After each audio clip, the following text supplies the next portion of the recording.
A wealthy boy who never spoke a single word. Doctors had no answers, until the maid's daughter playing in the mansion's kitchen discovered the secret no one had noticed, and it would change everything forever. Before we dive in, let's light up this comment section with hearts from every corner of the world. The afternoon sun filtered through floor-to-ceiling windows, casting golden rectangles across the Italian marble floors of the Whitmore mansion. In the grand living room, 7-year-old Thomas sat motionless on a velvet sofa, his small hands folded perfectly in his lap, staring at a spot on the wall where light met shadow. His silence wasn't the comfortable quiet of a child lost in imagination. It was the heavy, absolute silence of someone carrying an invisible weight. Richard Whitmore paced near the fireplace, his expensive Italian shoes clicking rhythmically against the stone hearth. At 36, he'd built a technology empire worth hundreds of millions. But his greatest challenge sat 15 feet away, unreachable behind walls of silence. His son, his only child, the boy who had never called him Dad. "Mr. Whitmore, I've reviewed every test result from the past 7 years, Dr. Patricia Henderson adjusted her wire-rimmed glasses, her voice carrying the careful neutrality of someone delivering unwelcome news. She was the 8th specialist Richard had flown in this year alone, a renowned neurologist from Johns Hopkins with a reputation for solving impossible cases. Thomas's vocal cords are perfectly healthy. His hearing is exceptional. His cognitive function tests above average for his age. There's no physical reason he can't speak. Then why doesn't he?" Richard's voice cracked slightly, betraying the exhaustion beneath his composed exterior. 7 years of questions. 7 years of silence. 7 years of wondering what he'd done wrong. "Doctor." Henderson closed her leather portfolio with a soft snap. "Sometimes, Mr. Whitmore, the answer isn't medical, it's psychological. Have you considered?" "I've considered everything." Richard turned away, his shoulders tense. "Trauma therapy, play therapy, music therapy, art therapy. 12 different psychologists. 27 medical specialists across 4 countries. I've spent $600,000 searching for answers." He paused, his reflection ghostly in the window glass. "My son has had every advantage money can buy, except the one thing that matters, a voice." From the doorway connecting to the service hallway, a small face peered into the room. 6-year-old Sofia Garcia pressed herself against the doorframe, trying to be invisible. She wasn't supposed to be in this part of the house during important meetings. But curiosity had drawn her from the kitchen where her mother Maria was preparing dinner. Sofia had lived in the Whitmore mansion for 3 months, ever since her mother had been hired as the head housekeeper following the sudden departure of the previous staff. Everything about this place amazed her. The chandeliers that sparkled like captured stars, the paintings larger than her entire bedroom, the garden maze she wasn't allowed to explore alone. But nothing fascinated her more than the quiet boy who lived like a prince in a tower of his own making. Unlike the adults who spoke to Thomas in loud, slow voices as if silence meant stupidity, Sofia had simply started sitting near him. She'd bring her coloring books to the living room, settling on the floor while he sat on the sofa. She never demanded he respond or tried to force him to play. She just existed in his space, humming softly sometimes, narrating her drawings in her cheerful, accented English. "The butterfly is purple," she'd say, carefully staying inside the lines. "My mama says purple is the color of royalty. That means kings and queens." "Are you a prince, Thomas? You live in a castle?" Thomas never responded, but Sofia noticed things. The way his eyes would track her purple crayon, the slight relaxation in his shoulders when she hummed her mother's lullabies, the ghost of a smile when she told him stories about her old neighborhood, where she'd lived before coming to this mansion of whispers and marble. Now watching Dr. Henderson pack her briefcase, Sofia understood that another adult was giving up. She'd seen it before, the way their faces changed when they looked at Thomas, shifting from hope to pity to something worse, indifference. Thomas seemed to sense it too. His small body grew even more still, if that were possible, like a rabbit trying to disappear into the landscape. Richard escorted Dr. Henderson to the front entrance, their voices fading down the hallway. The moment they disappeared, Sofia darted into the living room. She didn't go directly to Thomas. She'd learned that sudden approaches made him uncomfortable. Instead, she settled on the Persian rug near the coffee table, pulling a small wooden puzzle from her dress pocket. "My mama gave me this puzzle today," she announced to the room, her voice bright but not demanding. "It's a bunny rabbit, see?" She held up the box, showing Thomas the picture of a white rabbit in a garden. "Mama says when I finish it, we can get a real bunny. Do you like bunnies, Thomas?" No response. But Sophia had learned to read Thomas's silences. There were different kinds: the heavy silence when he was upset, the neutral silence of his usual state, and the lighter silence that meant he was listening, engaged, present. Right now, his head had tilted slightly toward her, and his fingers had stopped their usual restless picking at the sofa's seam. He was listening. "I'm going to name the bunny Snowball," Sophia continued, dumping the puzzle pieces onto the table. "Unless you think that's a silly name, you could help me think of a better one. You don't have to say it out loud. You could just, I don't know, point to things, like if I say names and one feels right, maybe you could nod." For a moment, something flickered in Thomas's eyes. Interest, maybe, or surprise that someone had suggested a way for him to communicate that didn't require the impossible. But before the moment could develop, Maria Garcia appeared in the doorway, her kind face creased with worry. "Sofia, ¿qué haces aquí?" She switched to English, remembering the house rules. "What are you doing here? You know you're not supposed to bother Mr. Thomas." "I'm not bothering him, Mama. We're just... Come, now." Maria's voice was gentle but firm. She'd worked hard to get this position and she couldn't risk it. Not when it provided a roof over their heads and food on their table. Not when Sophia's father had abandoned them 2 years ago, leaving them with nothing but each other. Sophia gathered her puzzle pieces, casting Thomas one last look. "I'll come back tomorrow," she promised quietly. "We can finish the puzzle together, okay?" Thomas didn't respond. He never did. But as Sophia followed her mother back to the service areas of the house, she could have sworn she saw his hand lift slightly, almost like he was waving goodbye. Almost. That evening, the dining room was set with the usual elaborate care.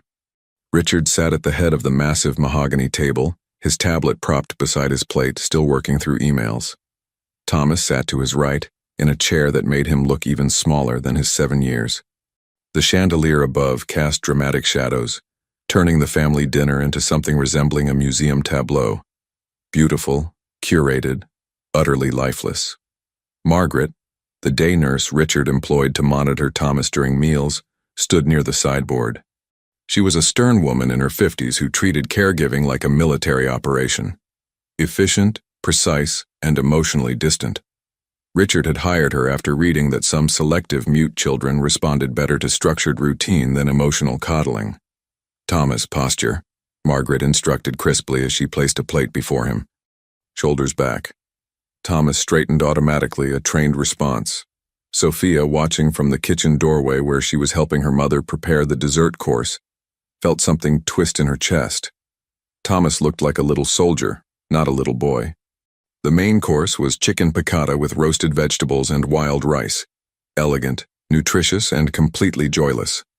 Margaret cut Thomas's chicken into precise pieces, each motion mechanical. Richard barely looked up from his tablet, asking perfunctory questions that required no answers. "School reports say you scored well on your math assessment," Richard said to the space above Thomas's head. "Good work. Keep it up." Thomas picked up his fork with careful precision.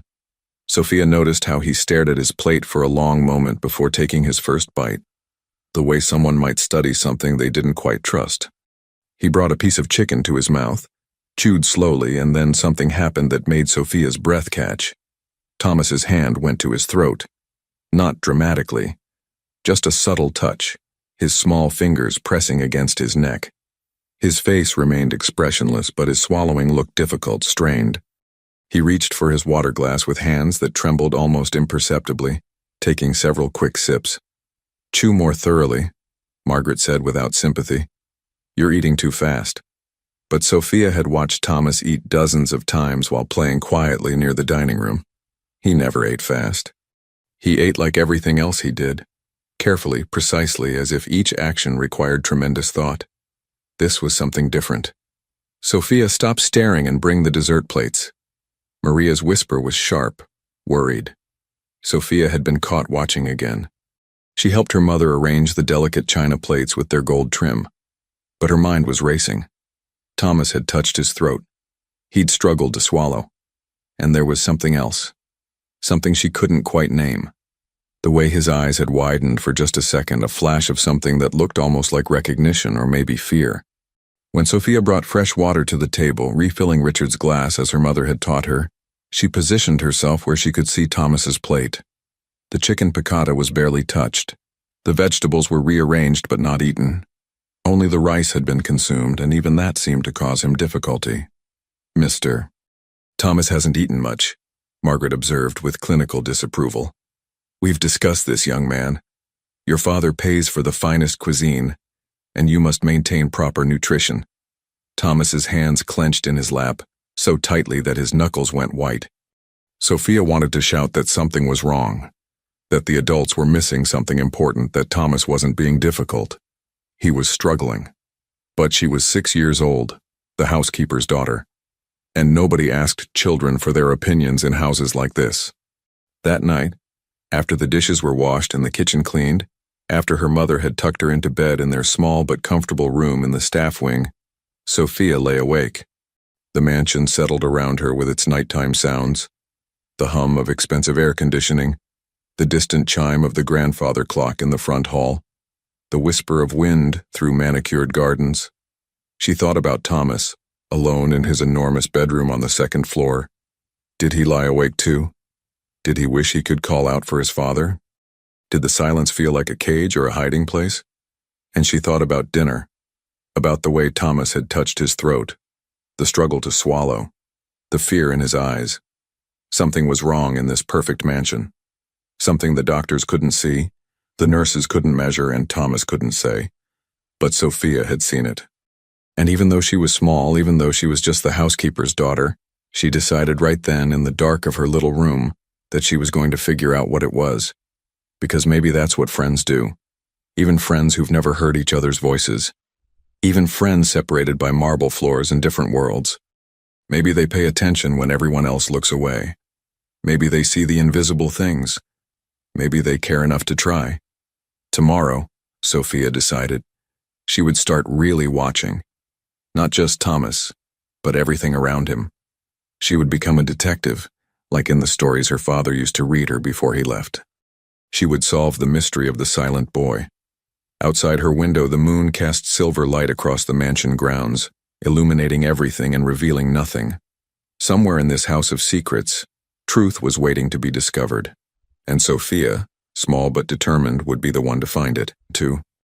Sophia woke to the sound of her mother moving quietly through their small quarters, preparing for another day of managing the Whitmore household. Through the gauzy curtains, dawn light filtered in, turning everything soft and golden. For a moment, Sophia lay still, remembering her decision from the night before. Today, she would start paying real attention.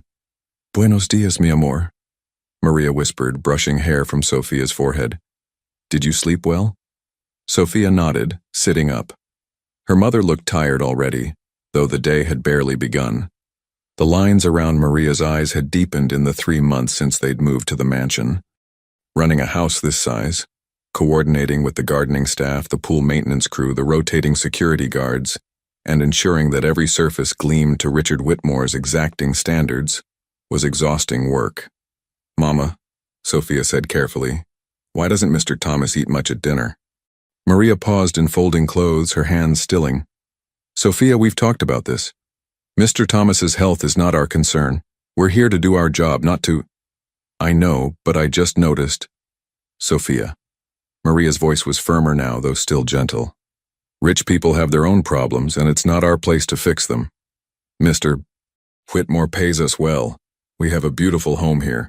You have your own room, good food, safety, that's what matters, entiendes?" Sophia understood, but understanding didn't quiet the worry that had nested in her chest since last night. "Yes, Mama." After breakfast in the staff kitchen, scrambled eggs and toast, simple and warm, Sophia dressed in one of her 3 good dresses, the blue one with white flowers that her mother said looked respectable. Today was Saturday, which meant no school for Thomas, and usually that meant he'd spend the day in the library or the conservatory, alone with his silence. Sophia had her own routine for Saturdays. Help her mother with light chores in the morning, play quietly in the garden or their quarters in the afternoon, and stay out of Richard Whitmore's way. He was often home on weekends, making the entire staff more nervous. His presence filled rooms even when he wasn't speaking, a reminder of who owned everything, who could dismiss them with a word. But today, Sophia altered her routine. After finishing her small tasks, dusting the picture frames in the hallway, organizing the magazine rack in the informal sitting room, she positioned herself in the breakfast nook adjacent to the main kitchen. From here, with the door cracked open, she could see into the kitchen proper without being obvious. Margaret arrived at 8:30, precisely as scheduled, her sensible shoes clicking against the tile. She went directly to the commercial-grade refrigerator, removing containers that had been prepared the night before by the part-time chef who came 3 evenings a week. "Good morning, Margaret," Maria called from the pantry where she was taking inventory. "Maria." Margaret's greeting was curt. She'd made it clear from the beginning that she considered the nursing and caregiving staff separate from and superior to the housekeeping staff. "I'll need Thomas's breakfast tray in 20 minutes, the usual." "Of course, I have everything ready." Sophia watched through the crack in the door as her mother assembled Thomas's breakfast tray with practiced efficiency. Plain yogurt, fresh berries, whole grain toast, a soft boiled egg. Everything looked healthy and carefully chosen. But Sophia noticed something odd. Margaret pulled a small bottle from her own bag, measuring out a spoonful of clear liquid and stirring it into Thomas's orange juice. "What's that?" Sophia whispered to herself, pressing closer to the door. "Sophia!" Maria's sudden appearance made her jump. "What are you doing?" "I thought you were organizing the sitting room." "I finished, Mama. I was just nothing. Go outside, play in the garden. The spring flowers are beautiful." Maria's eyes were worried, and Sophia realized her mother had seen her watching Margaret. "Go on. Now." Sophia went, but reluctantly. As she walked through the mansion's side door into the sprawling gardens, her mind churned. Margaret had added something to Thomas's juice. Maybe it was medicine. Doctors gave medicine all the time, but something about the secretive way she'd done it, pulling the bottle from her personal bag rather than a medical cabinet, felt wrong. The garden was indeed beautiful, designed by a landscape architect who'd won awards. Roses bloomed in precise rows. Topiaries shaped like animals lined the walking paths. A fountain splashed gently near the center, where benches offered places to sit and contemplate beauty that had been purchased and arranged. Sophia wandered past the flower beds, her blue dress catching the morning light. Usually she loved the garden. It was the freest place on the property where she could run and explore without worrying about disturbing anyone. But today, her mind was elsewhere. Through the French doors of the conservatory, she spotted Thomas. He sat at a child-sized table working on what looked like a jigsaw puzzle. The conservatory was beautiful, all glass and ironwork, filled with exotic plants that a botanist came weekly to maintain. Orchids bloomed from hanging baskets. A small lemon tree grew in a massive terracotta pot. It should have been magical, but Thomas looked so alone among all that cultivated life. Sophia made a decision. She walked to the conservatory door and knocked softly. Thomas looked up, surprise flickering across his features. People didn't usually ask permission to enter his spaces. They just came and went, treating him like furniture. When he didn't signal for her to go away, Sophia opened the door and slipped inside. The air was warm and humid, smelling of earth and flowers. She approached Thomas's table slowly, giving him time to object if he wanted to. "Hi," she said quietly. "I brought my puzzle. The bunny one. Maybe we could work on them together?" Thomas watched her with those solemn brown eyes, assessing. Then, so slowly she almost missed it, he nodded. Sophia's heart leaped. It was the first clear communication he'd ever given her. She pulled out the chair across from him, carefully arranging her puzzle box in pieces. For several minutes they worked in comfortable silence. Thomas was methodical with his puzzle, a landscape scene of mountains and lakes, finding edge pieces first, sorting colors into careful piles. Sophia was less organized, trying pieces at random, humming softly as she worked. But she was also watching. Thomas had eaten his breakfast. The empty tray sat on a side table, but he looked pale this morning. Tired. His small hands trembled slightly as he fitted puzzle pieces together. "Thomas," Sophia said softly, "can I ask you something? You don't have to answer out loud. You could just, I don't know, blink twice for yes and once for no, or nod or shake your head." Thomas hesitated, then nodded slowly. Permission granted. "Okay." Sophia took a breath. "Do you feel sick a lot? After eating?" Thomas's hands stopped moving. For a long moment he didn't respond at all. Then, very slowly, he nodded. Sophia's stomach twisted. "Does it hurt? Your throat or your stomach?" Another nod. Slower this time, heavier. "When did it start, do you remember?" Thomas pointed to himself, then held up his hand, fingers spread. "5. 5 years old." He nodded, and there was something in his eyes now. A desperate kind of relief, like a prisoner who'd finally been asked the right question after years of interrogation. "Thomas, have you tried to tell people? Your dad or the nurses or doctors?" This time, Thomas's response was more animated. He nodded vigorously, then pointed to his throat and made a gesture Sophia didn't understand at first. He opened his mouth as if to speak, then clutched his throat, his face contorting in remembered pain. Understanding crashed over Sophia like cold water. "When you try to talk, it hurts? Your throat closes up?" "Yes. Yes. Thomas's nodding was almost frantic now. "But the doctor said your throat is fine." "How?" Sophia stopped, puzzle pieces forgotten. "Thomas, what if something is making you sick? Not something wrong with you, but something someone is doing." Thomas's face went very still, very pale. He looked toward the conservatory door, then back at Sophia, and she saw fear in his eyes. Real, adult fear in a 7-year-old's face. "You think someone is doing this on purpose?" Sophia whispered. Thomas didn't nod or shake his head. He just stared at her with those frightened eyes, and Sophia understood. He didn't know, but he suspected, and that suspicion had kept him silent about more than just words. Before Sophia could ask anything else, the conservatory door opened. Margaret stood in the doorway, her face set in disapproving lines. "Thomas, it's time for your morning lessons," she announced. Then, noticing Sophia, "What are you doing here?" "Playing," Sophia said quickly. "My mama said I could play in the garden, and I saw Thomas through the window, so I—" "This isn't the garden. This is Mr. Thomas's study space." Margaret moved into the room, her presence immediately changing the atmosphere from sanctuary to examination room. "You need to leave. Now." "We were just doing puzzles," Sophia protested, but she was already standing, gathering her pieces. "We weren't bothering anyone." "Out." Margaret's voice was ice. Sophia hurried to the door, but she cast one last look at Thomas.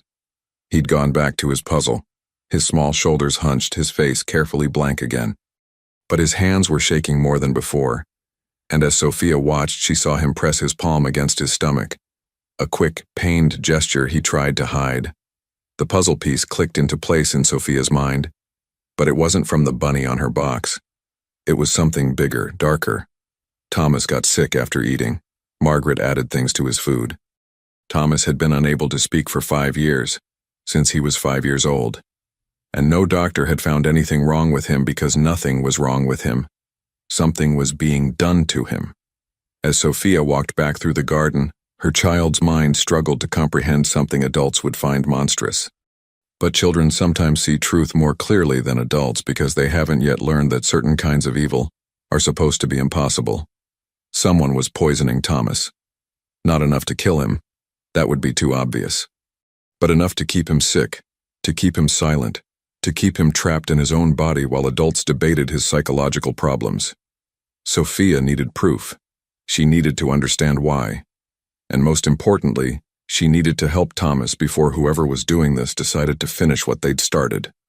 But she was 6 years old, the housekeeper's daughter, in a mansion where children were meant to be invisible. How could she possibly stop something this terrible? The answer came to her as she reached the fountain. The same way she'd gotten Thomas to communicate. One small step at a time, one careful question, one tiny piece of evidence. She would watch, she would listen, she would be what the adults weren't, patient enough to see the invisible, brave enough to believe the impossible. Thomas needed a voice, and until he could find his own, Sophia would have to be brave enough for both of them. The next 3 days were an education in the art of invisibility. Sophia learned to move through the mansion like a ghost, present but unnoticed, observing everything while appearing to observe nothing. She timed her play to coincide with Thomas's meals, her coloring books and dolls strategically placed in spaces where she could watch without seeming to watch. Maria noticed, of course. Mothers always do. "You're spending too much time hovering near Mr. Thomas," she said on Tuesday evening as they prepared dinner together. Maria was teaching Sophia to dice vegetables, patient despite the uneven cuts her daughter produced. "The nurse has complained to Mr. Whitmore. She says you're disruptive." "I'm not disruptive," Sophia protested, focused on the carrot that kept rolling away from her knife. "I'm quiet. I don't bother anyone. Your presence bothers her. That's enough."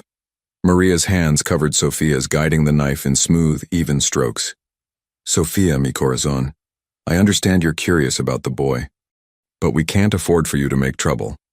This job, it's everything for us right now." Sophia knew this was true. Before the Whitmore mansion, they'd lived in a cramped apartment in a rough neighborhood. Sophia had attended an overcrowded school where teachers were too overwhelmed to notice if children were struggling. Here she had her own room, good food, safety.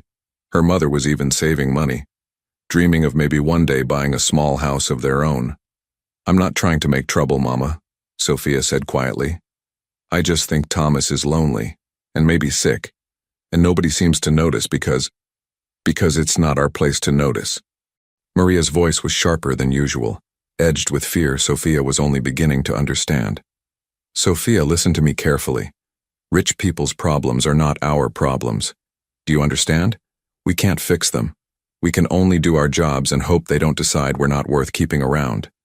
That night, lying in bed, Sophia thought about what her mother had said, about place and position, about invisible lines that separated people who lived in mansions from people who cleaned them, about how some children got to be princes even when they were silent and sad, while other children got to be nothing even when they were loud and happy. It didn't seem fair, but Sophia was learning that fair was a luxury, like the marble floors and crystal chandeliers. Still, something in her couldn't let it go. Maybe it was because she'd seen real fear in Thomas's eyes. Or maybe it was because she remembered what it felt like to be powerless, when her father had left, when the bills had piled up, when her mother had cried quietly in their old bathroom because she thought Sophia couldn't hear. Nobody had helped them then. They'd had to save themselves. Maybe Thomas needed to save himself too. But maybe he needed someone to believe him first. Wednesday morning brought rain, the kind of steady spring rain that turned the mansion gardens into an impressionist painting of greens and grays. Sophia couldn't play outside, which meant her usual surveillance spots weren't available. Instead, she found herself in the formal library, a room so grand it felt like a museum. Floor-to-ceiling shelves held leather-bound books, many of which looked like they'd never been opened.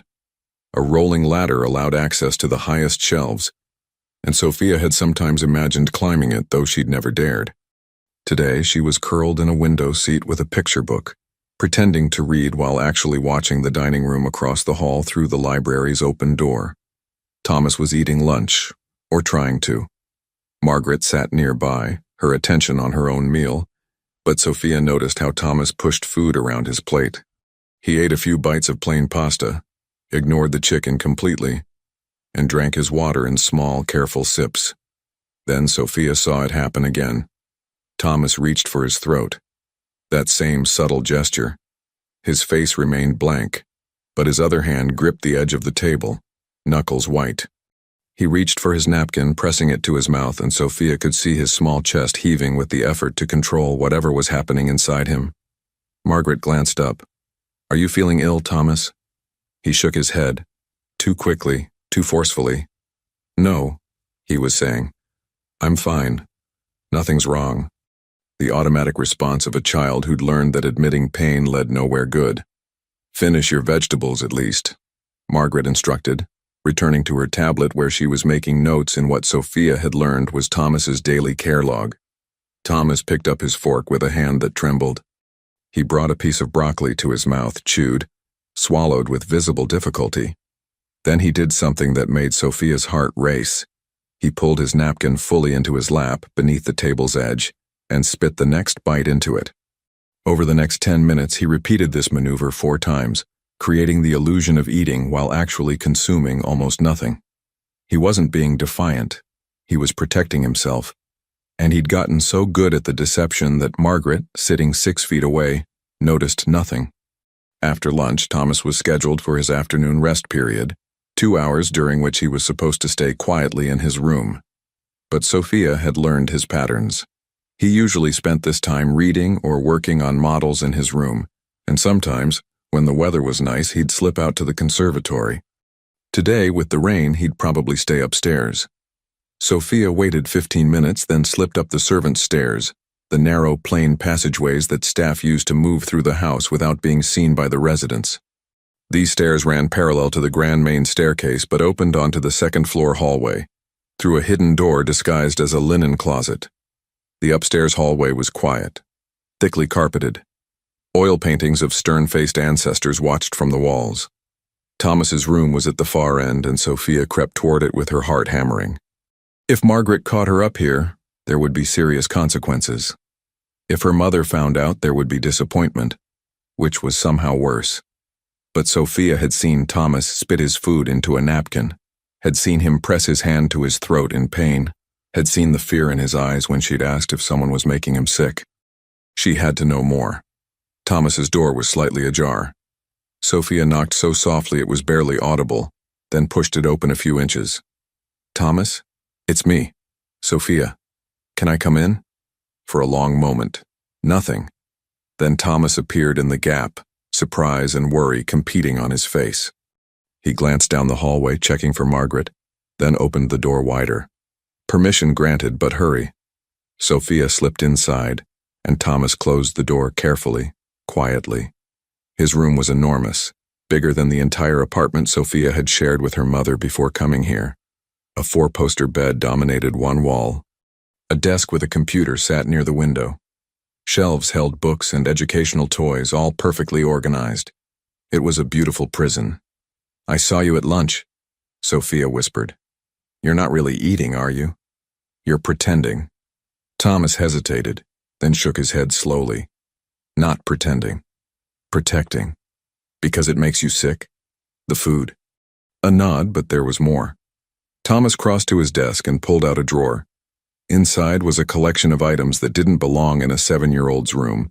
Empty medicine bottles, photos, newspaper clippings. He pulled out a photograph and handed it to Sophia. The picture showed a woman, beautiful, young, with Thomas's same brown eyes and gentle smile. She was holding a baby, maybe 1 year old, and her love for the child was evident even through the photograph. "Your mama?" Sophia asked softly. Thomas nodded, and his eyes filled with tears he didn't let fall. Then he pulled out another item, a newspaper article from 6 years ago. The headline read, "Jennifer Whitmore, 28, dies in tragic accident." Below was a photo of the same woman from the photograph, now a formal portrait. Sophia's reading wasn't strong yet, but she could make out keywords. Car crash. Sudden death. Survived by husband Richard and 2-year-old son Thomas. "You were 2 when she died," Sophia said. Thomas nodded. "And you stopped talking when you were 5. Another nod. "What happened when you were 5, Thomas? Something bad?" Thomas pulled out one more item. A small calendar from 3 years ago. May was circled in red marker, the kind of violent circle that showed strong emotion. Thomas pointed to May, then to himself, then to his throat. He pantomimed eating, then clutched his throat in pain, then pointed emphatically at the calendar date. "You got sick in May? 3 years ago, and you haven't been able to talk since?" "Yes." Frantic nodding. "Yes, yes, yes." And then Thomas did something that broke Sophia's heart. He opened his mouth, clearly trying to form words. His lips moved, his tongue positioned correctly, but what emerged was only a strangled sound, barely human. Pain flashed across his face and his hand flew to his throat as if something inside was cutting him. "Oh, Thomas," Sophia breathed. "Something hurts you when you try to talk? Something physical?" He nodded, tears streaming down his face now. He'd been trapped with this truth for 3 years, unable to share it with anyone because sharing it required the one thing he couldn't do: speak. But the doctors... Thomas shook his head violently. He pointed to the calendar again, then made a gesture Sophia didn't understand at first. He pantomimed drinking something, then sleeping, then waking up unable to speak. Then he pointed to his water glass on the nightstand and made the drinking gesture again, his face twisted with fear. "Something in your drinks?" Sophia whispered, horror creeping through her. "Someone put something in your drinks and it made you unable to talk?" Thomas's nod was so slight it was almost invisible, but the truth in his eyes was unmistakable. "Who?" Sophia demanded, her whisper urgent. "Who would do this to you?" But Thomas couldn't answer, and not just because he couldn't speak. His face showed confusion, fear, and something that looked like shame. He didn't know. Or he didn't want to believe what he suspected. Footsteps in the hallway, Margaret's efficient stride. Thomas's eyes went wide with panic. He grabbed Sophia's arm, pulling her toward his closet. She barely fit behind the hanging clothes, pressing herself against the back wall as Thomas carefully closed the closet door, leaving just a crack to see through. The bedroom door opened. "Thomas, time for your medication." Through the closet slats, Sophia watched Margaret enter with a small tray. On it was a cup of water and 2 pills. Standard vitamins, or so everyone thought. But Sophia noticed how Margaret watched Thomas take them, how she made sure he actually swallowed, how she checked his mouth afterward like a prison guard checking for contraband. "Good boy," Margaret said without warmth. "Now rest period for another hour. I'll be downstairs if you need anything." She left, her footsteps receding. Thomas waited a full minute before opening the closet door. Sophia emerged, her mind reeling. "The medicine?" she whispered. "That's not really vitamins, is it?" Thomas shook his head.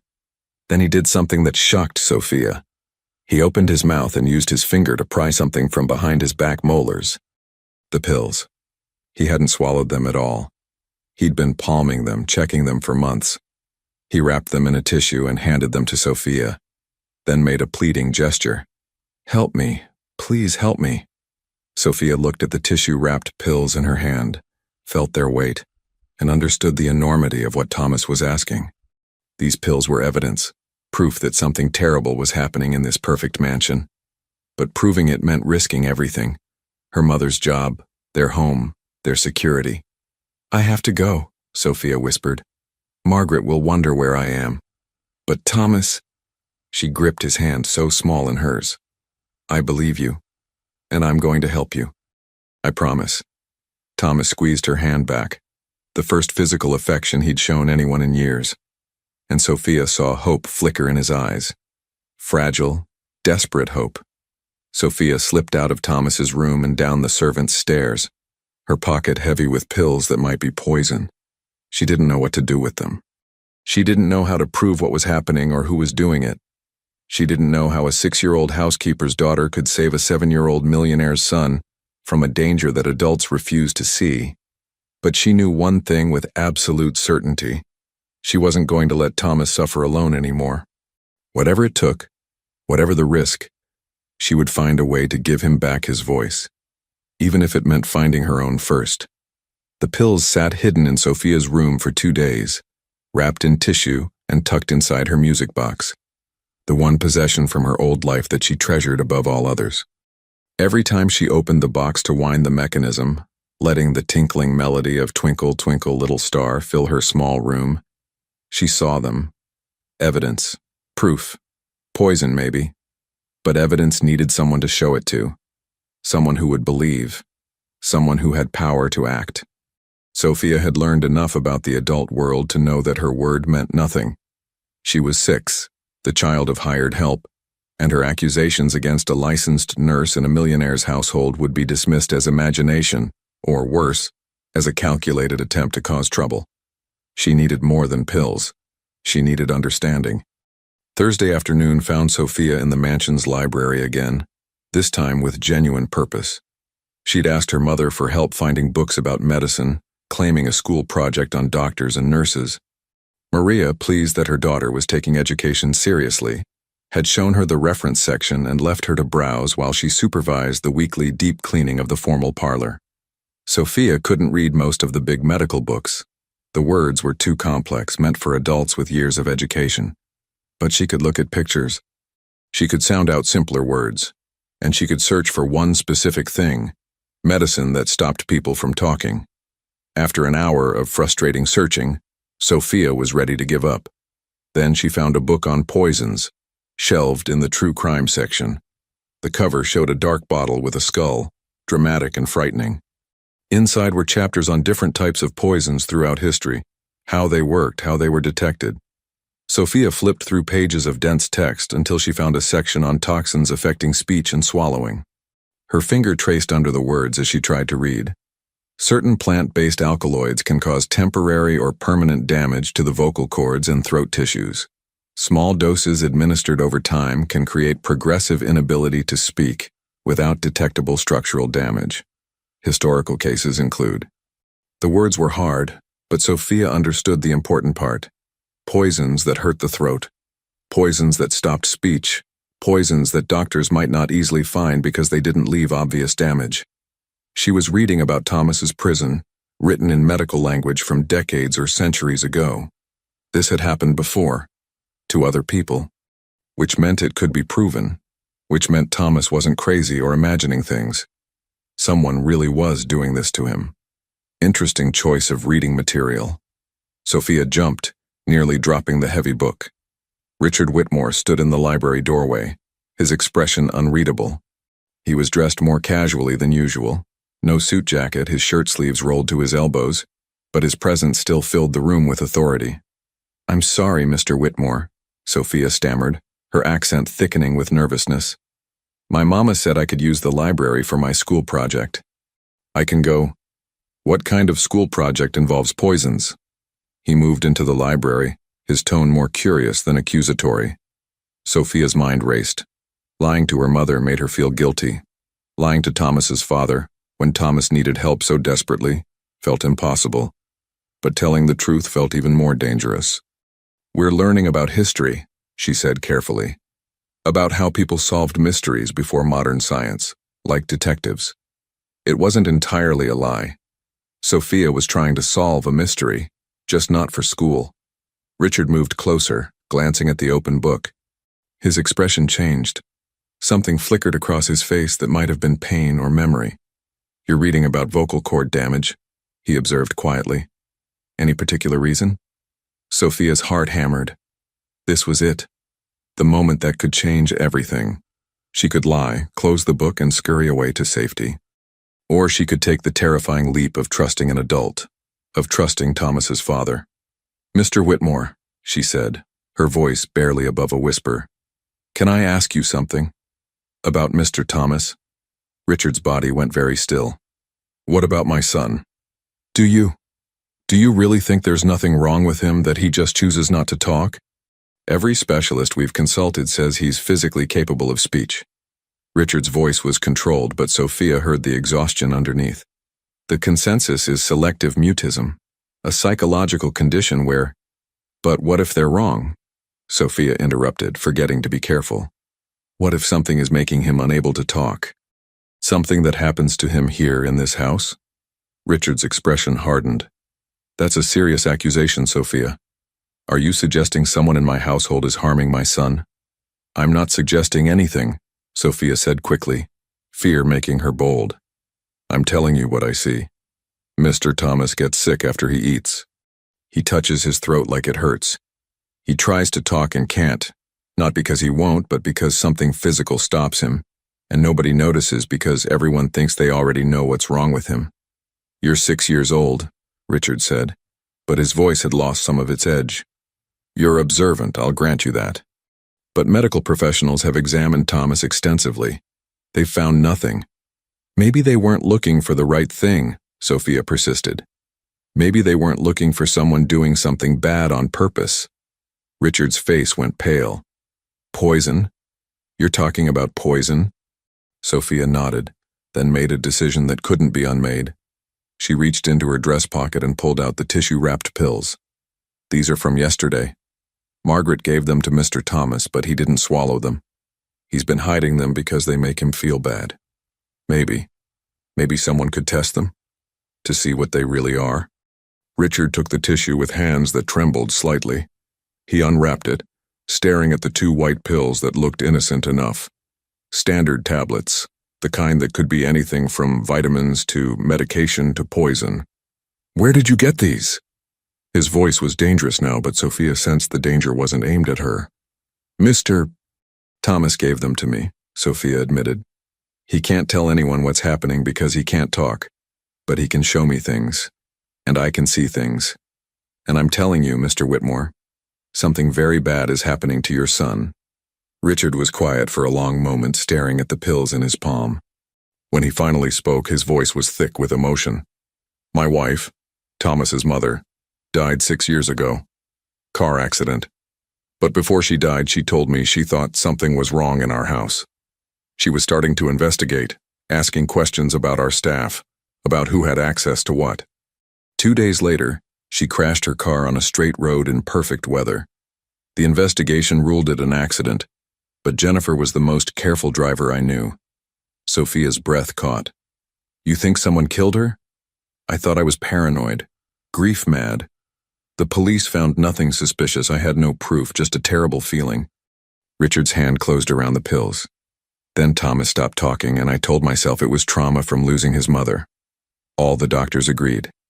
But what if I was right the first time? What if Jennifer found something, and Thomas knows something, and someone needed them both silent? "Who would do that?" Sophia whispered.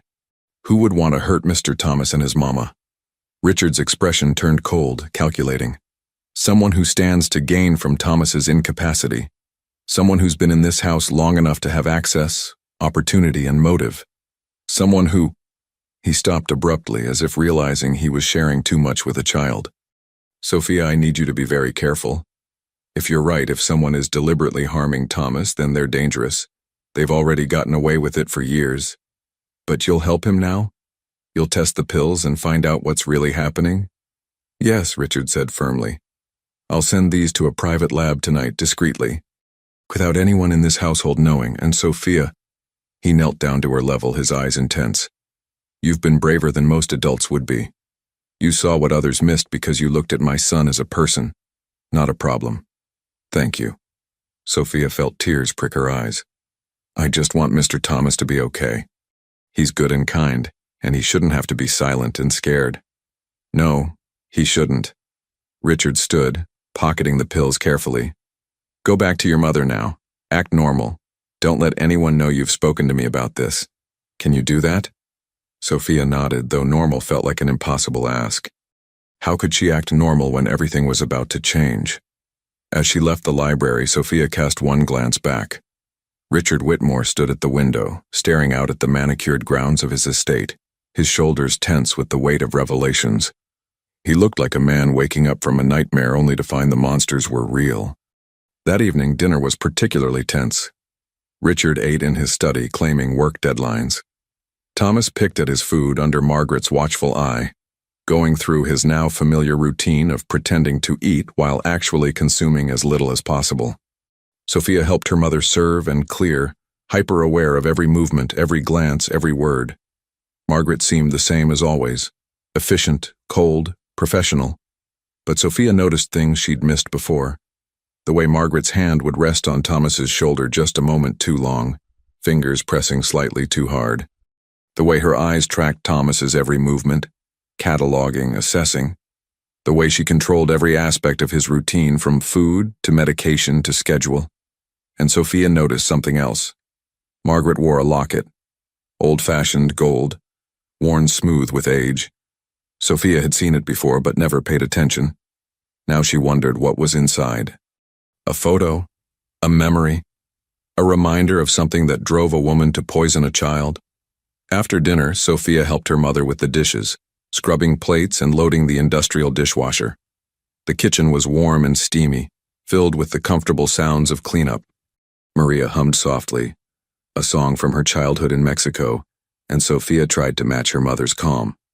"Mama," Sophia said carefully, "how long has Margaret worked here?" Maria glanced at her, surprised by the question. Margaret? I think. 4 years? Maybe 5?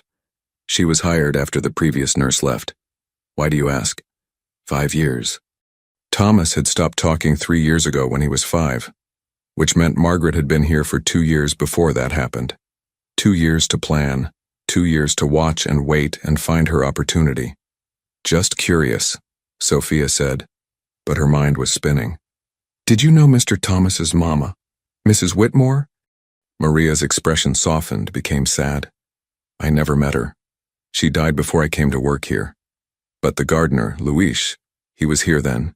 He says she was kind, beautiful, that she loved Mr. Thomas more than anything in the world. Maria dried her hands on a towel, looking at Sophia seriously. Why all these questions tonight, mija? I'm just thinking about Mr. Thomas, Sophia said honestly. About how sad it must be to lose your mama and then not be able to talk about it. Not be able to say her name or tell stories about her or cry for her out loud. Maria pulled Sophia into a hug, holding her tight. You have such a big heart, my Sophia. So much compassion. But remember what I told you. We can't fix everything. Some sadness is too big for us. But Sophia didn't believe that anymore. She'd seen the pills. She'd talked to Richard Whitmore. She'd read about poisons that stole voices. This wasn't unfixable sadness. This was crime. And crimes could be stopped.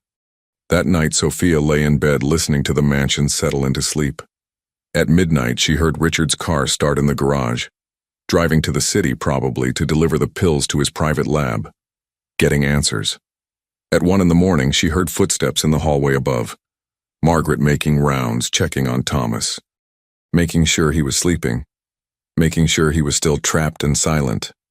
At 2 a.m, Sophia finally fell asleep, and she dreamed of Thomas finding his voice. In the dream, the first words he spoke were, "Thank you," and they echoed through the mansion like church bells, waking everyone from their long, terrible sleep. Friday morning arrived with the kind of crystalline sunshine that made everything look deceptively perfect. Sophia woke early, her stomach knotted with anticipation. Richard had taken the pills to be tested. Soon there would be answers. Soon there would be proof. But soon wasn't now. Now was another day of pretending everything was normal while the truth gathered itself in shadows. At breakfast, Maria noticed Sophia's distraction. Are you feeling well, mija? You barely touched your oatmeal. I'm fine, Mama. Just thinking about school. Another lie. Sophia was getting too good at them. The morning passed in slow motion. Sophia tried to occupy herself with her usual activities, coloring, playing with her dolls, helping her mother fold towels in the laundry room. But her mind was elsewhere, in a laboratory where technicians were testing 2 white pills that might finally prove what Thomas couldn't say. Around 11, Richard's assistant called the house. Sophia heard Maria answer in the kitchen, her voice formal and respectful. Yes, Mr. Whitmore will be working from home today. Yes, I'll make sure his study isn't disturbed. Of course.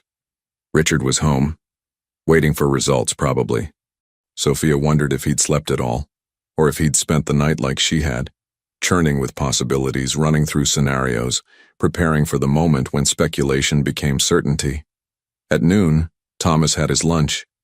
Sophia positioned herself in her usual spot, pretending to read a book about butterflies while actually watching the dining room. Today's meal was chicken soup and crackers, simple and bland. Margaret supervised, her attention divided between Thomas and her tablet. Thomas went through his practiced motions.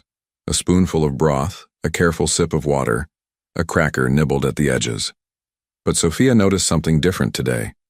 Thomas kept glancing toward his father's study, where Richard had been closeted since morning. The boy's eyes held something new, not just fear but anticipation. Hope, maybe. Did Thomas know his father was investigating? Had Richard found a way to communicate with his son that morning, to tell him help was coming? Or did Thomas simply sense the shift in the mansion's atmosphere, the way animals sense a coming storm? The afternoon stretched endlessly. Sophia tried to be patient, but patience was hard when a 7-year-old boy's life hung in the balance. She played in the garden, picking dandelions and making a chain. She practiced her numbers, counting the marble tiles in the hallway.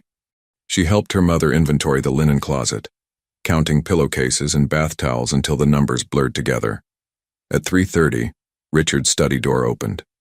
He emerged looking 10 years older than he had the day before, his face haggard but his eyes blazing with controlled fury. He went directly to the kitchen where Margaret was preparing Thomas's afternoon snack. "Margaret, we need to talk," Richard said, his voice deceptively calm. "In my office. Now." Margaret looked up, surprised but not alarmed. "Of course, Mr. Whitmore. Is something wrong?" "You could say that." Sophia, sitting at the breakfast nook with her coloring book, watched them leave. The moment they were gone, she abandoned her crayons and crept toward Richard's study. She shouldn't eavesdrop. She knew this. But she also knew this conversation would change everything, and she needed to hear it. The study door was thick but not quite closed all the way. Sophia pressed herself against the wall nearby, listening. Results came back from the lab. Richard's voice was ice. "The pills you've been giving my son aren't vitamins, Margaret. They're not even standard medication. They're a compound specifically designed to cause inflammation of the vocal cords and throat.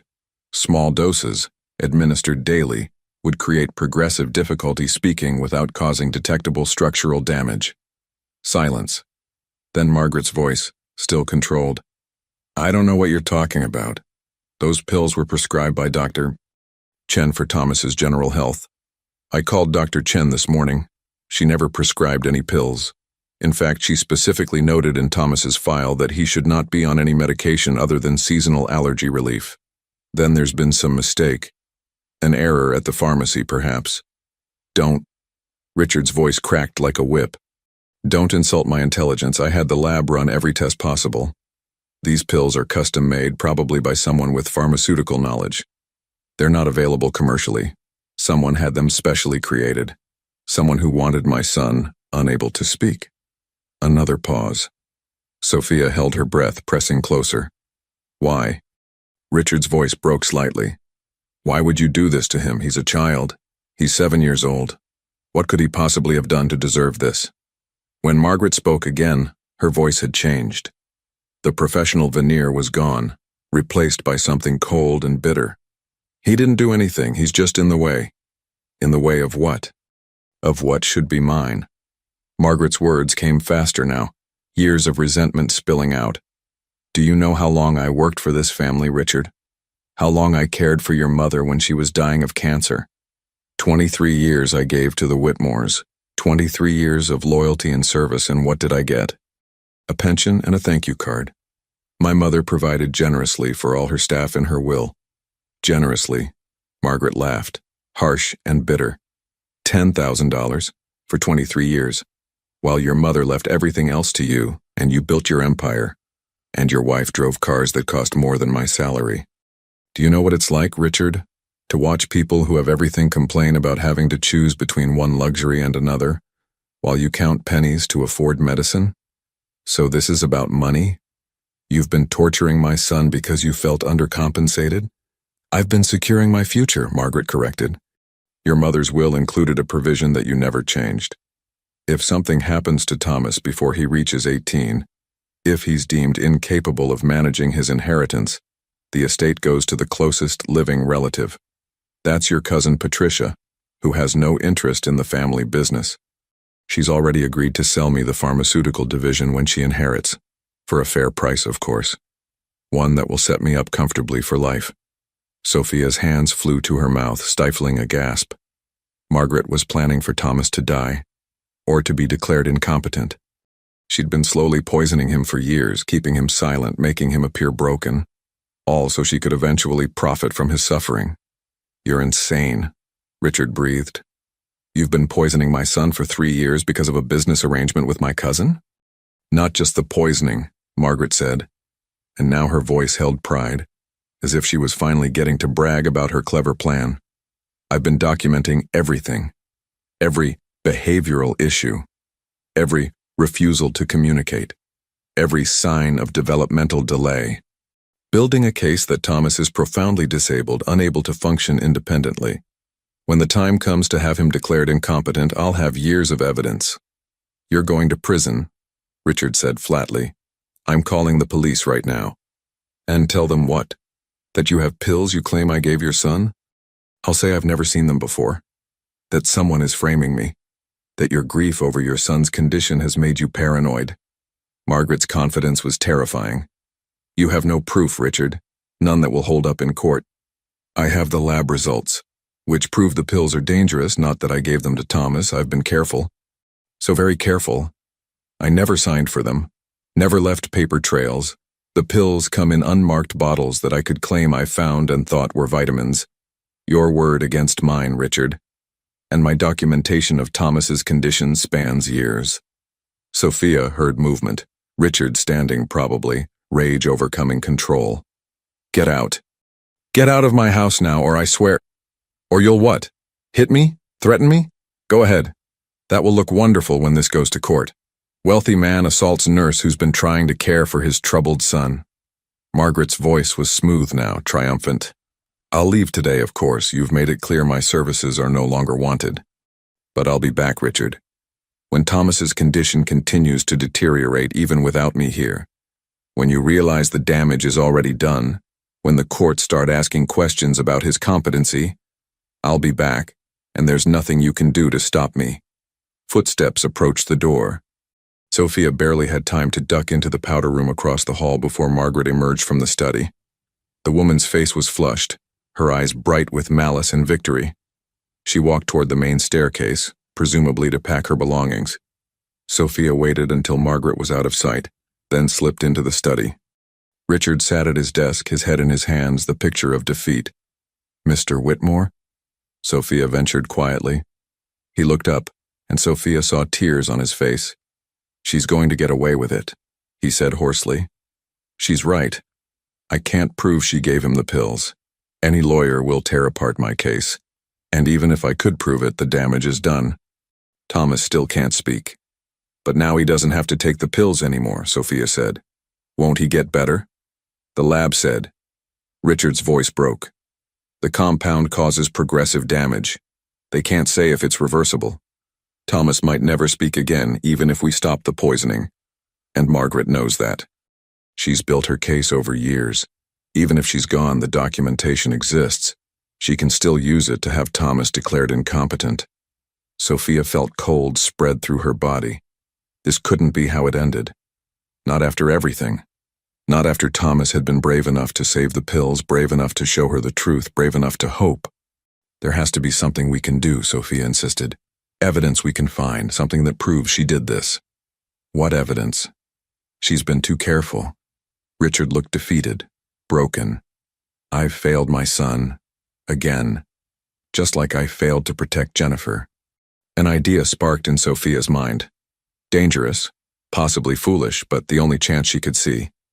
Mr. Whitmore, what if Margaret confesses?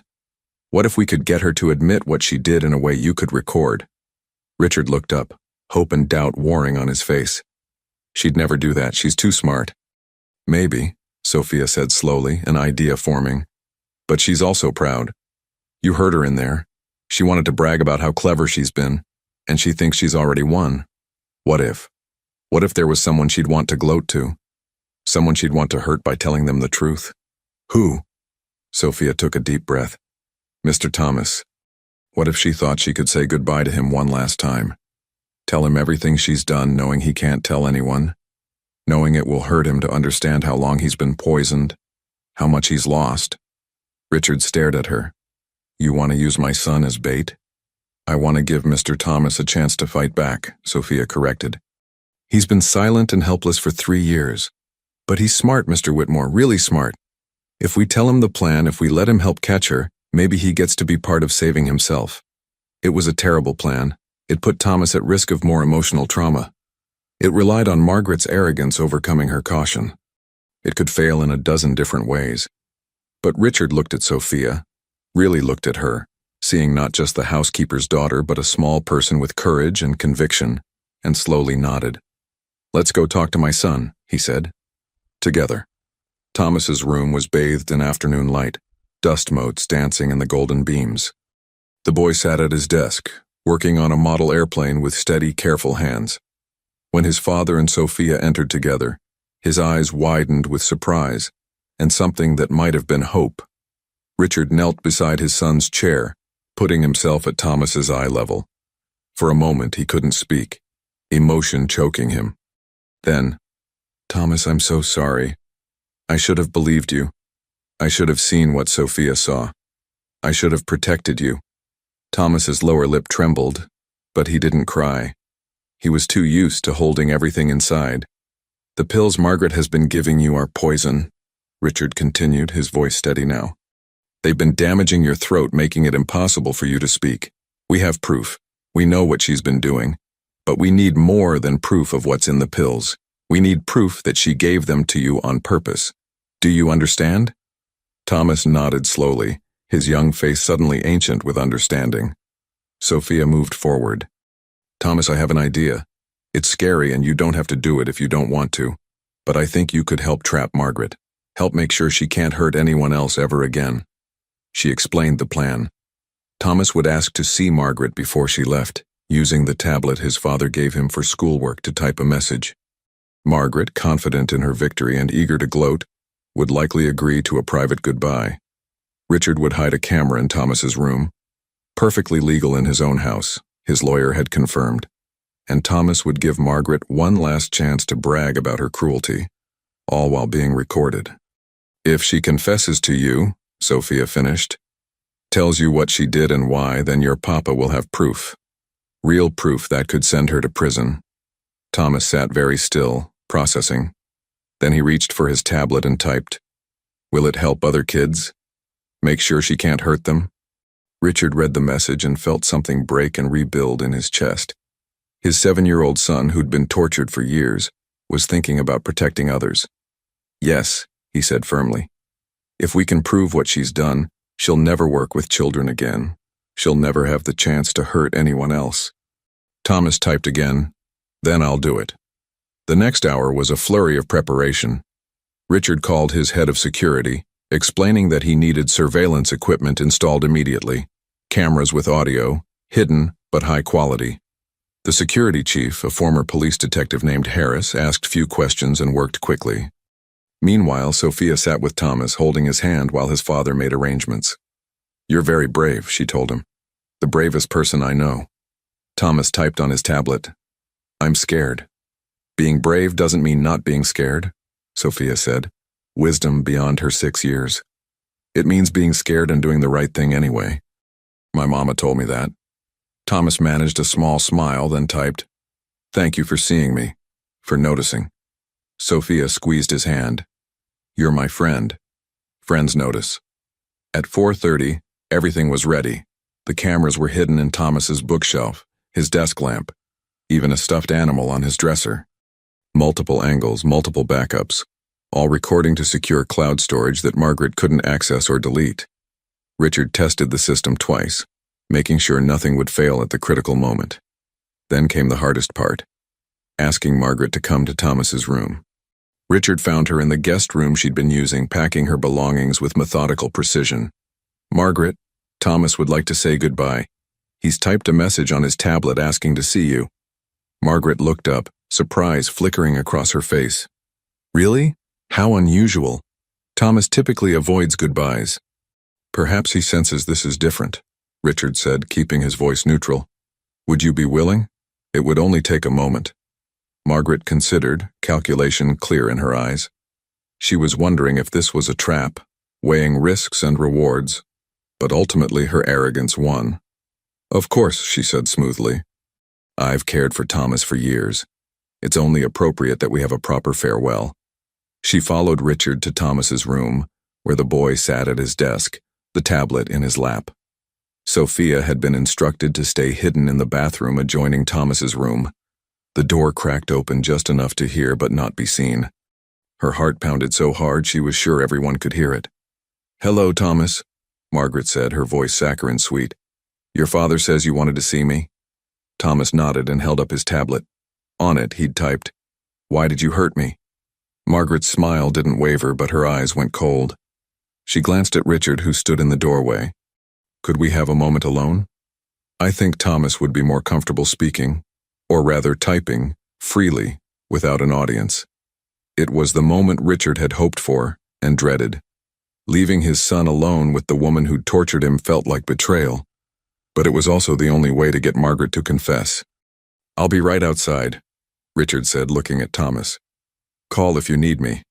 Thomas nodded, and Richard stepped into the hallway, closing the door but positioning himself where he could respond instantly if needed. His phone was in his hand, showing the live camera feeds, volume turned low. He could see and hear everything.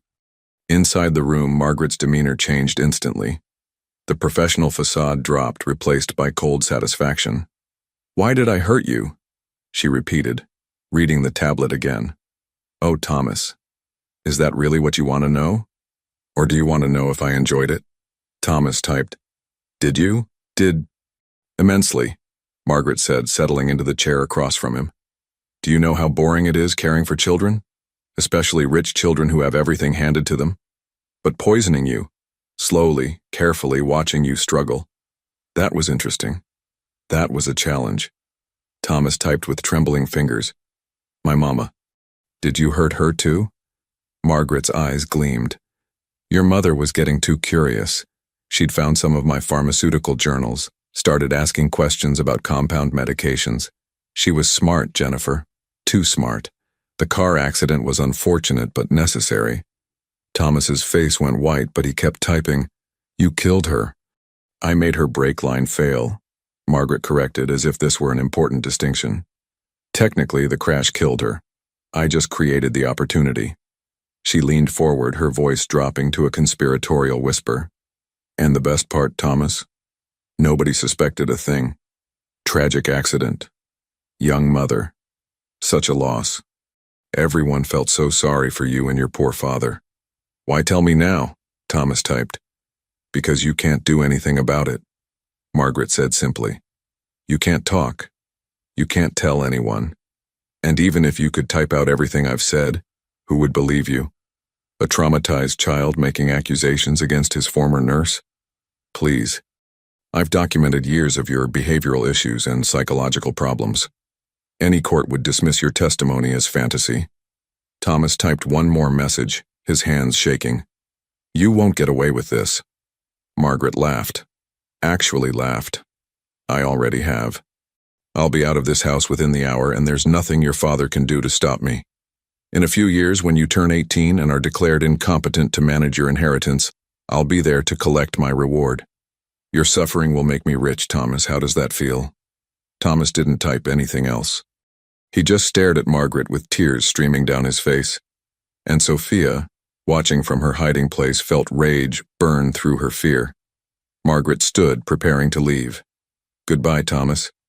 Thank you for making my retirement fund possible." The door opened. Richard stood there, his face carved from stone.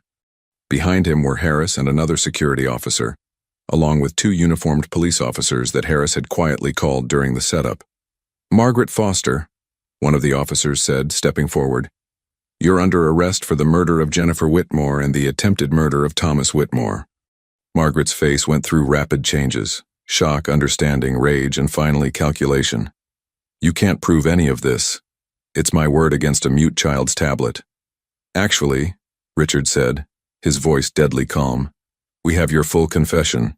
Every word recorded on multiple devices with timestamps and cloud backup. You told my son you killed his mother and have been poisoning him for years. You admitted to everything." The blood drained from Margaret's face. "You set me up. You trapped me." "You trapped yourself," Richard corrected. "Your arrogance and cruelty were your downfall. You couldn't resist gloating to a 7-year-old child you thought was helpless." He moved past her to Thomas, scooping his son into his arms. "But he's not helpless. Not anymore." As the police led Margaret away, her protests and threats fading down the hallway, Thomas buried his face in his father's shoulder and finally let himself cry. Not silent tears like before, but deep, shuddering sobs that shook his small body. The grief and fear and pain of years poured out in waves. Sophia emerged from her hiding place and stood nearby, not wanting to intrude but not wanting to leave either. Richard noticed her and reached out his free hand. "Come here, Sophia." She did, and he pulled her into the embrace too, holding both children while Thomas's tears soaked his shirt. "You saved him," Richard whispered to Sophia. "When I was too blind to see, when every expert was too convinced they were right, You saw the truth. You believed him. I just paid attention, Sophia said, but she was crying too now. I just looked. The hours that followed were chaos. Police statements, child protective services interviews, calls to lawyers and specialists. But through it all, Richard kept Thomas close, and Thomas kept Sophia close. And slowly, the mansion that had been a prison began to feel like it might someday be a home. 3 months later, on a bright summer morning, Sophia stood in the Whitmore garden with her mother watching Thomas work with his speech therapist in the conservatory. The poison's effects were slowly reversing. Thomas could make sounds now, not words yet, but sounds, vowels, consonants, the building blocks of speech. The doctors say he'll talk again, Maria told her daughter, squeezing her shoulder. Maybe not perfectly, but enough. More than enough. He's already talking, Sophia said wisely. Just not with his voice yet. Richard had insisted that Maria and Sophia stay on, not as housekeeper and child, but as family friends with their own suite in the mansion and security that could never be threatened by employment status. He'd also set up a trust fund for Sophia's education, calling it Payment for Services as a Consulting Detective. Sophia had laughed at that. I'm not a detective, I'm just a kid who noticed things. You're a kid who saved my son's life, Richard had corrected, and changed mine. That deserves more than I could ever repay. Now, watching Thomas through the glass, Sophia saw him look up and smile at her, a real, genuine smile that lit his entire face. He waved and she waved back, and even though no words passed between them, everything was understood. Margaret Foster had been charged with first-degree murder in Jennifer Whitmore's death and attempted murder of Thomas. The evidence was overwhelming. Not just the recorded confession, but forensic examination of Jennifer's car showing the brake line tampering, pharmaceutical records that Margaret had tried to hide, and testimony from other nurses about her unusual interest in toxic compounds. She would spend the rest of her life in prison. The pharmaceutical division of Richard's company had been restructured, with new safeguards to prevent anyone from accessing dangerous compounds without proper oversight. Patricia, Richard's cousin, had been horrified to learn of her unwitting role in Margaret's plan and had voluntarily dissolved any claim to the estate. But the real healing was happening slowly, in small moments. Thomas and Sophia playing together in the garden, Richard joining them, teaching them both to identify birds and plants, Maria cooking meals that everyone ate together, like a real family, the mansion filling with laughter and noise instead of silence and secrets. One evening, as the sun set orange and gold across the grounds, Sophia and Thomas sat by the fountain. Thomas had his tablet, as always, but he used it less now. He was learning to communicate in other ways. Gestures, expressions, and soon, hopefully, words. He typed, "What made you notice?" when everyone else didn't. Sophia thought about it. I think grown-ups sometimes see what they expect to see. They expected you to have a problem, so that's what they saw. But I didn't have expectations. I just saw you. A boy who was sad and scared and trying so hard to tell people something they wouldn't hear. Thomas typed, "You heard me." "I listened," Sophia corrected. "There's a difference." Thomas set down his tablet and did something remarkable. He opened his mouth and with tremendous effort made a sound. Thank. You. 2 words. Barely whispered. Rough and painful, costing him tremendous effort. But 2 words, the first he'd spoken in 3 years. Sophia felt tears spring to her eyes, but she was smiling so wide her face hurt. "You're welcome," she said. "But Thomas, you saved yourself too. You were smart enough to save the pills, brave enough to trust me, strong enough to face Margaret. You're the real hero." Thomas shook his head and typed, "We both are." And maybe that was the truest thing. 2 children from different worlds who'd found each other in a mansion full of secrets. One who'd lost his voice, one who'd learned to use hers. Together, they'd uncovered truth that adults had missed, proven that courage comes in all sizes, and shown that sometimes the smallest voices can speak the loudest truths. As darkness fell and stars began to emerge in the deepening sky, Sophia and Thomas walked back to the mansion together. No longer the housekeeper's daughter and the millionaire's son, but simply friends. The kind of friends who'd faced darkness and found light, who'd spoken truth when silence seemed safer. who'd chosen to care when it would have been easier to look away. Inside the mansion, Richard and Maria prepared dinner together, their laughter drifting through open windows. The house that had held so many secrets now held something better, a family being rebuilt from broken pieces, different from what it had been, but stronger for having survived its breaking. And in his room, on his desk, Thomas had started a new project, a journal, not typed on his tablet but written by hand, slowly, painfully. The first entry read simply, "My name is Thomas Whitmore. I am 7 years old. I am learning to speak again.